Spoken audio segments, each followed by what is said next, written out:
Hello everyone, this is Surabhi. Welcome to Study Hacks. कैसे हो सब? आई होप आप लोग सब ठीक है, अपनी स्टडी को बेहतरीन तरीके से कवर अप कर रहे हैं।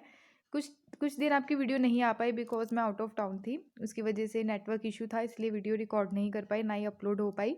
तो अभी जो है कंटिन्यू रहेगी और पिछली भी आपकी साथ साथ कवर हो जाएगी। शाम तक आपकी जो है वो 6 नवंबर की मैं अपलोड कर दूंगी। फिर डे बाय डे आपकी सारी कंप्लीट हो जाएगी। अक्टूबर की भी कुछ रहती हैं वीडियोस, वो भी कंप्लीट कर दूंगी। ओके, तो आइए आज का जो डिस्कशन हम लोग स्टार्ट करते हैं, जो काफ़ी ज़्यादा इंपॉर्टेंट है आपके एग्जाम के पॉइंट ऑफ व्यू से। पहले तो एक डे के बारे में बात हो रही है जिसका नाम है international day for preventing and exploitation of the environment in war and arm conflict. अब देखो, वॉर की कंडीशन जब अगर किसी रीजन में हो जाती है तो इसका सीधा इम्पैक्ट जो है सोसाइटी में काफ़ी ज़्यादा देखने को मिलता है। जान जा रही है लोगों की, ठीक है। तो फूड की अवेलेबिलिटी नहीं होती है वॉर की ड्यूरेशन में, इलेक्ट्रिसिटी की प्रॉब्लम आ गई, नेटवर्क की प्रॉब्लम आ गई, ठीक है।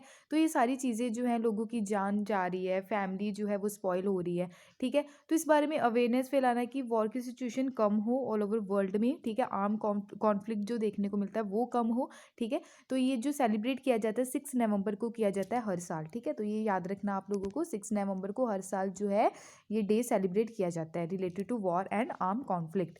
तो लोगों को क्या करना है, एजुकेट करना है इस बारे में कि क्या क्या इसके इफेक्ट होते हैं जब वॉर की ड्यूरेशन होती है। डैमेजिंग इफेक्ट देखने को मिलते हैं आर्म कॉन्फ्लिक्ट के, स्पेशली इन्वायरमेंट के ऊपर, ठीक है। तो ये इंपॉर्टेंट है, ये याद रखना आपने कि ये डे कब सेलिब्रेट किया जाता है। 6 नवंबर को किया जाता है हर साल। क्लियर? नेक्स्ट जो डे की बात हो रही है, नेशनल कैंसर अवेयरनेस डे।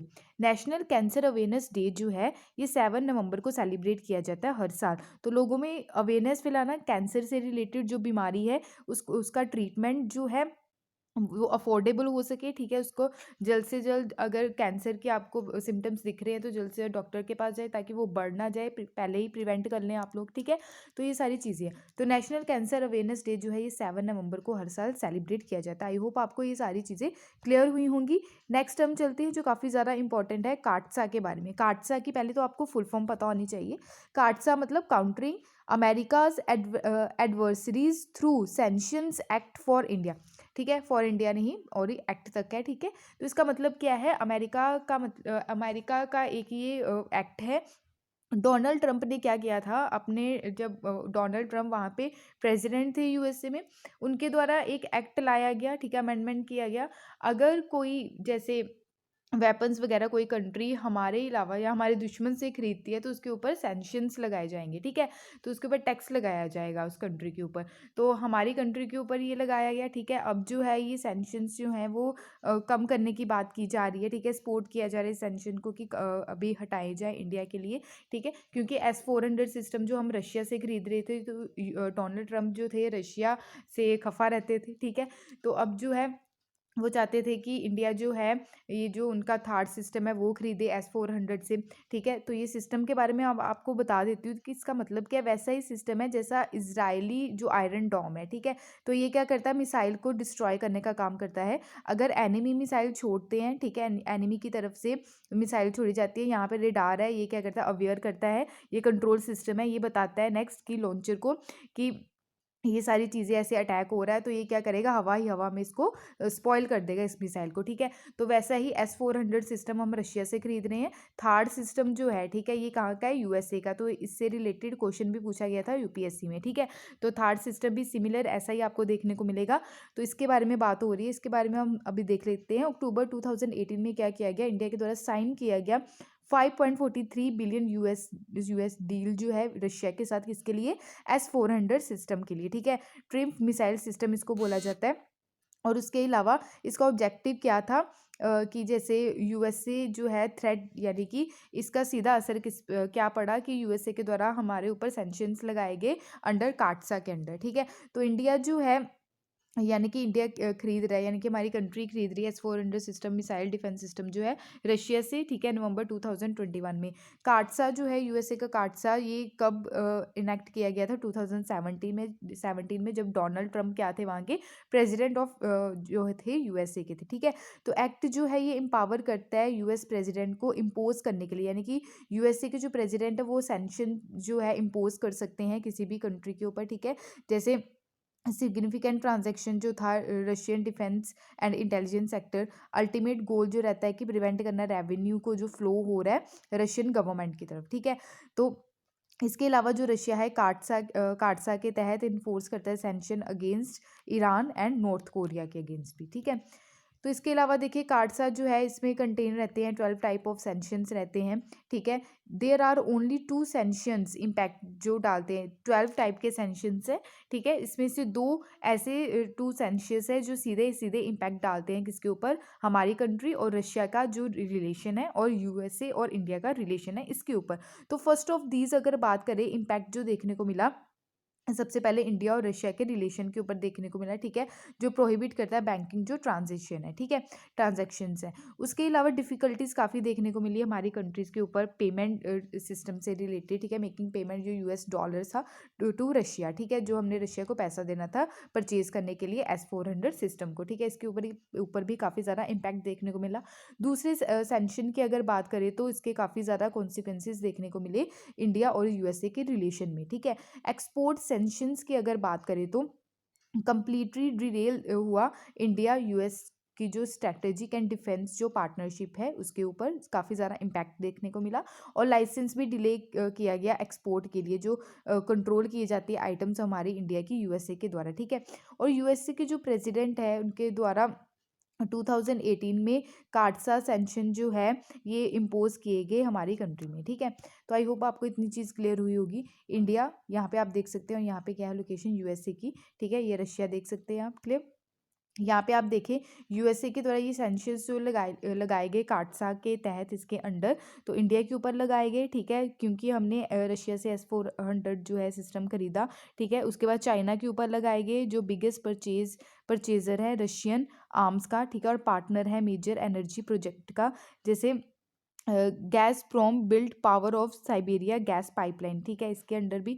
और इंडोनेशिया के ऊपर भी लगाए गए, टर्की के ऊपर लगाए गए, वियतनाम के ऊपर लगाए गए और यूरोपियन यूनियन के अंडर लगाए गए, ठीक है। तो आई होप आपको इतनी चीज़ क्लियर हुई होगी जो काफ़ी ज़्यादा इंपॉर्टेंट है। अगर बात करें रशिया के S-400 सिस्टम की, ठीक है, मिसाइल सिस्टम की, ये एक mobile surface to air missile system है जैसे मैंने आपको यहाँ पे बताया, ठीक है। तो ये क्या है, सरफेस टू एयर, ठीक है, मिसाइल सिस्टम यहाँ आपको देखने को मिलता है, हवा ही हवा में क्या किया जाता है, मिसाइल को डिस्ट्रॉय किया जाता है, ठीक है। उसके अलावा देखिए ये किसके द्वारा डिज़ाइन किया गया, कौन सी कंट्री के द्वारा S-400 सिस्टम, ये रशिया के द्वारा, ठीक है। तो ये काफ़ी ज़्यादा इंपॉर्टेंट हो जाता है। उसके बाद देखिए तो मोस्ट जो डेंजरस जो operationally deploy modern long range Sam, ठीक है, तो MLR सैम इसको बोल सकते हैं, ठीक है, ये काफ़ी डेंजरस माना जाता है ऑल ओवर वर्ल्ड में। इसको कंसिडर किया जाता है ahead of US develop terminal high altitude area defence system third, ठीक है। तो इसकी फुल फॉर्म भी आपको पता होना चाहिए, फुल फॉर्म के साथ साथ ये कौन सी कंट्री से रिलेटेड है, तो ये काफ़ी ज़्यादा इंपॉर्टेंट है, इससे रिलेटेड क्वेश्चन पूछा जा चुका है, ठीक है। तो ये यूएसए से रिलेटेड है, यूएसए का मिसाइल सिस्टम है ये। और सिस्टम जो है ये ऑल टाइप एरियल टारगेट जो है इसको हिट करता है, अनमैन एरियल व्हीकल, ठीक है, ब्लास्टिक एंड क्रूज मिसाइल देखने को मिलती है, 400 किलोमीटर रेंज का जो टारगेट रहता है उसको हिट करता है। ऑल्टीट्यूड देखे, इसकी हाइट देखे 30 किलोमीटर तक देखने को मिलती है इसकी, ठीक है। तो आई होप आपको ये सारी चीज़ें क्लियर हुई होंगी जो काफ़ी ज़्यादा इंपॉर्टेंट है, तो ये आपको सारी चीज़ें ध्यान में रखनी है, ठीक है। थर्ड क्या है, ठीक है, S-400 सिस्टम कौन सी कंट्री का है, आयरन डोम इसराइल का है, ठीक है। तो हम किससे खरीद रहे हैं, रशिया से खरीद रहे हैं S-400 सिस्टम, उसकी वजह से हमारी कंट्री के ऊपर सेंक्शंस लगाए गए यूएसए के द्वारा, ठीक है, काटसा एक्ट के तहत। तो ये सारी चीज़ें आपको क्लियर होनी चाहिए जो मैंने डिटेल में डिस्कस कर ली हैं, ठीक है।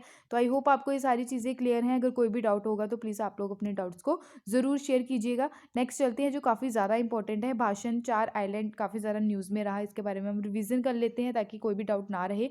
भाषण 4 आइलैंड जो है ये कहाँ पे, बांग्लादेश का आइलैंड है। ये न्यूज़ में क्यों था, क्योंकि म्यांमार से जो निकल के आई थी रोहिंग्या कम्युनिटी, तो यहाँ पे सेटल हुई थी। ये आइलैंड काफ़ी डेंजरस माना जाता है कि अगर सी का जो पानी है, ठीक है, वो इंक्रीज़ हो गया तो ये भाषण 4 जो आइलैंड है ये डूब सकता है, और रोहिंग्या कम्युनिटी के ऊपर काफ़ी ज़्यादा अत्याचार देखने को मिला, ठीक है। तो इसको एक और नाम से जाना जाता है, ठीक है, एक नहीं 2 और नाम से जाना जाता है, चार पिया और थैंगर चार, ठीक है। तो भाषण 4 आइलैंड को चार पिया और थैंगर चार के नाम से भी जाना जाता है। कहाँ पे लोकेटेड है, यहाँ पे आप देख सकते हैं बे ऑफ बंगाल में लोकेटेड है। अराउंड 20 ईयर्स अगो की अगर बात करें, ठीक है, यहाँ पे मेघना रिवर क्या करते हैं, गंगा ब्रह्मपुत्रा और मेघना, ठीक है, यहाँ पे क्या होती है, आप देख सकते हैं यहाँ पे डेल्टा आपको देखने को मिलता है, ठीक है। उसके बाद अगर देखें तो आयरलैंड जो है अगर सी का लेवल राइज हो गया, ठीक है, तो रिसेंटली ही ये सारी चीज़ें भी देखने को मिली, इसका जो लेवल था क्या हुआ था, इंक्रीज हो गया था, इसके कारण ये आइलैंड डूब गया था 2006 में। बांग्लादेश जो है वो चाहता था कि नियरली, यानी कि बांग्लादेश के द्वारा ही यहाँ पे सेटअप किया गया सारा रोहिंग्या जो रिफ्यूजीज थे, ठीक है, अप्रोक्सीमेट 1 लाख जो रिफ्यूजीज थे यहाँ पे सेटल हुए, ठीक है, इस आइलैंड के ऊपर। काफ़ी ज़्यादा प्रेशर भी देखने को मिला बांग्लादेश के ऊपर, ठीक है, ओवर क्राउडेड बॉर्डर कैंप्स यहाँ पे हुए, ठीक है, तो काफ़ी ज़्यादा खतरा है रिफ्यूजीज जो हैं, रोहिंग्या रिफ्यूजीज, ठीक है। तो भाषण 4 आइलैंड कहाँ पे लोकेटेड है, ये सारी चीज़ें आपको क्लियर होनी चाहिए। यहाँ पे भी आप देख सकते हैं इस मैप के ऊपर, ठीक है, तो यहाँ पे भाषण 4 आइलैंड है, ये चिटगोंग है, ठीक है, तो म्यांमार में है चिटगोंग पोर्ट, ये बांग्लादेश है, ठीक है, तो यहाँ पे आप देख सकते हैं हमारी कंट्री की बाउंड्री है सुंदरबन है और बे ऑफ बंगाल, ठीक है। तो आई होप आपको ये सारी चीज़ें क्लियर हुई होंगी जो काफ़ी ज़्यादा इंपॉर्टेंट है। नेक्स्ट अगर बात करें आदि शंकराचार्य जी की बात हो रही है, रिसेंटली ही अभी क्या किया गया है, प्राइम मिनिस्टर ऑफ इंडिया के द्वारा अनवील किया गया है 12 फुट स्टैचू ऑफ आदि शंकराचार्य का, ठीक है, कहाँ पे, केदारनाथ उत्तराखंड में, ठीक है। तो इनको एक और नाम से जाना जाता है, जैसे आदि शंकरा बोलते हैं इनको, ठीक है। इनका जो जन्म हुआ था 788 AD में हुआ था 11 मई को, ठीक है, कहाँ पे, कालादी नियर कोची केरला में। तो इनको यानी कि शिव भक्ति में ये लीन थे, और ये डॉक्ट्रिन ऑफ आदित्व, ठीक है, इनको जाना जाता है, ठीक है। तो इनके द्वारा काफ़ी ज़्यादा वैदिक कैनॉन्स लिखे गए, ठीक है, बुक्स लिखेगी वैदिक जो पुराण, जैसे उपनिषद हो गए, ब्राह्मण सूत्र हो गया, ठीक है, भगवत गीता होगी, संस्कृत में इनके द्वारा लिखा गया, ठीक है। तो अपोज किया गया इनके द्वारा बुद्धिस्ट जो फिलोसोफर्स हैं, ठीक है। मेजर वर्क जो है इनके द्वारा किए गए, जैसे ब्रह्मणा सूत्र भाष्य, ठीक है, जैसे भाष्य और कमेंट्री जो है ब्रह्मण सूत्र, ठीक है, भजा गोविंद स्तोत्र, निर्वाणा सतकम, ठीक है, प्राकरण ग्रंथ, ठीक है, ये इनके द्वारा सारे लिखे गए। और अगर देखें इनके द्वारा जो कंट्रीब्यूशन दिया गया हिंदुज़म रिलेटेड, तो रिस्पॉन्सिबल थे रिवाइविंग हिंदुज़म इन इंडिया में, ठीक है, तो ग्रेट एक्सटेंड किया गया इनके द्वारा बुद्धिज़्म का, ठीक है, गेनिंग पॉपुलरिटी जो थी, और इस्टेब्लिश किए गए इनके द्वारा 4 मठ, ठीक है। तो 4 मठ जो हैं 4 कोनों में ये फैलाए गए, ठीक है, हमारी कंट्री के, जैसे श्रृंगेरी, पुरी, द्वारिका और बद्रीनाथ, ठीक है। तो आप देख सकते हैं ये काफ़ी ज़्यादा इंपॉर्टेंट है, ठीक है। तो संस्थान धर्म इनके द्वारा ये सारी क्या की गई, प्रचार किए गए, ठीक है। नेक्स्ट है इंडियन फ्लैप शेल टर्टल्स, ठीक है। तो यहाँ पे आप देख सकते हैं इनकी जो बॉडी है, यहाँ पे येलो कलर के डॉट्स आप देख सकते हैं, तो इनको बोला जाता है इंडियन फ्लैप शेल टर्टल्स। अभी रिसेंटली ही जो है फॉरेस्ट जो ऑफिशियल है कहाँ के, उड़ीसा स्टेट के, तो वहाँ पे 40 इंडियन फ्लैप शेल टर्टल्स पाए गए हैं, ठीक है, क्योंकि वहाँ पे स्मगलिंग की जा रही थी इनकी, तो यहाँ पे रेस्क्यू किए गए हैं। और उसके द्वारा इंडियन फ्लैप शेल टर्टल जो है ये फ्रेश वाटर स्पीसीज़ है, ठीक है, फ्रेश वाटर में ये पाए जाते हैं, और पाए जाते हैं अलग अलग स्टेट्स में भी। साइंटिफिक नेम क्या है इसका, लेसिम्स पुंचेता, ठीक है, तो इसका साइंटिफिक नेम है। और ये पाए जाते हैं कौन कौन सी कंट्री में, पाकिस्तान में, हमारी कंट्री में भी, इंडिया में, श्रीलंका, नेपाल, बांग्लादेश, इंडस एंड गंगास ड्रेनेज जहाँ पे है, और म्यांमार की इरावड्डी एंड सलवीन रिवर। अभी इरावड्डी जो रिवर है ये भी काफ़ी न्यूज़ में रहती है, इसके बारे में हम देख लेते हैं। इरावड्डी रिवर जो है यहाँ पे आपको पाई जाती है, यहाँ पे म्यांमार में, और सलवीन, ठीक है। तो ये काफ़ी ज़्यादा इंपॉर्टेंट है। यहाँ पे आप देख सकते हैं गंगा, ब्रह्मपुत्र, इंडस जो रिवर है, ठीक है, Pearl River, Red River. Pearl River जो है इसके आसपास जो है एक कंट्री है, जो कंट्री चाइना का एक पार्ट है, हांगकांग, तो पर्ल रिवर के पास वो पाया जाता है, ये भी काफ़ी ज़्यादा इंपॉर्टेंट है। उसके अलावा देखिए कंजर्वेशन स्टेटस जो है IUCN रेड लिस्ट में वनरेबल कैटेगरी में इसको रखा गया है, सिटीज़ की कैटेगरी में अपेंडिक्स सेकंड में रखा गया है, वाइल्ड लाइफ प्रोटेक्शन एक्ट 1972 का अगर देखिए इसको शेड्यूल फर्स्ट में रखा गया है। तो ये इंपॉर्टेंट चीज़ें हैं, ये आप लोगों को याद रखनी है। और इनको प्रोटेक्ट करने के लिए टर्टल्स को एक ऐप जो है लॉन्च किया गया हमारी गवर्नमेंट की तरफ से, काफ़ी ज़्यादा स्टेप्स लिए गए हैं, ठीक है, स्पीसीज़ को क्या क्या करने के लिए, इनको बचाने के लिए, ठीक है। तो ये डिजिटली फील्ड गाइडनेस की आप देख सकते हैं, गाइड करने के लिए एक ऐप है, ठीक है। 29 जो स्पीसीज है इसमें फ्रेश वाटर टर्टल्स जो है, और टर्टल्स ऑफ इंडिया यहाँ पे क्या किया गया है, इनकी पूरी लिस्ट रखी गई है, तो कैसे कैसे हम इनको प्रोटेक्ट कर सकते हैं। ये डेवलप किसके द्वारा किया गया है, कुरमा ऐप, ये इंडियन टर्टल कंजर्वेशन एक्शन जो नेटवर्क है इनके द्वारा। कोलैबोरेशन किसका है, turtle survival alliance India and wild life conservation society India के द्वारा। वर्ल्ड टर्टल डे सेलिब्रेट कब किया जाता है, ये इंपॉर्टेंट है, ठीक है। तो ये 23 मई को हर साल सेलिब्रेट किया जाता है। यहाँ पे आप देख सकते हैं उड़ीसा की लोकेशन यहाँ है, ठीक है। टच जो करती है स्टेट की बाउंड्री वेस्ट बंगाल करती है, झारखंड करती है, छत्तीसगढ़ है, ठीक है, और आंध्र प्रदेश, तेलंगाना नहीं करती है। यहाँ पे आप बे ऑफ बंगाल देख सकते हैं।